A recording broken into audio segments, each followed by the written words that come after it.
So I graduated from Long Island University. I was going to get married that June in '53. And I knew that I had to make a living somehow. So what kind of attribute did I have?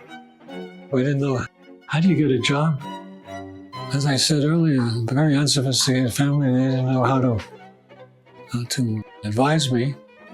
Didn't know what I was going to do in life. Didn't think about a musical career. I knew I wasn't taking over the drugstore. I didn't know anything about the music profession and what it took to get a job in it.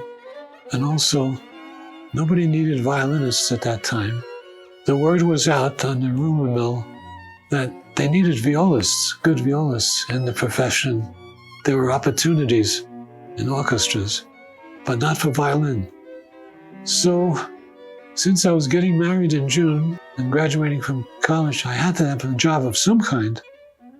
And since we heard that there were viola openings, I got a hold of a viola for $240 on Bathgate Avenue under the L in the Bronx, and a bow for $5. So I had a viola and I had a bow, but I had never had a real lesson on viola. So there was a guy advertising in the music magazine, Symphony Talent Placements.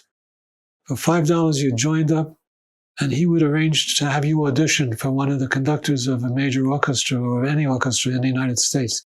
You'd go to New York, to 57th Street, to the Great Northern Hotel Ballroom, line up with a bunch of other hopefuls, and the conductor was there and the personnel manager, and this guy who was assistant principal viola in the New York Philharmonic, and getting $5 a shot at a little cottage industry.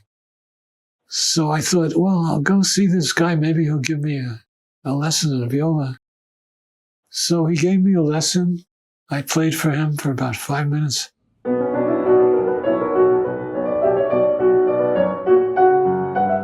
And he famously said, "You sound like a violinist trying to play viola.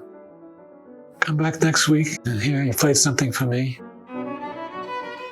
Piece of the Handel Viola Concerto.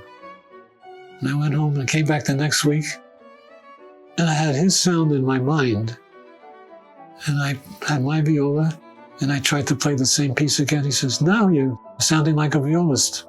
Good work." A couple of weeks later, I get a call from him. His name was George Morgulis, very sweet man. He called, he said, "Alan, I want you to come down to the Great Northern Hotel. There are auditions taking place for the Minneapolis Symphony Orchestra."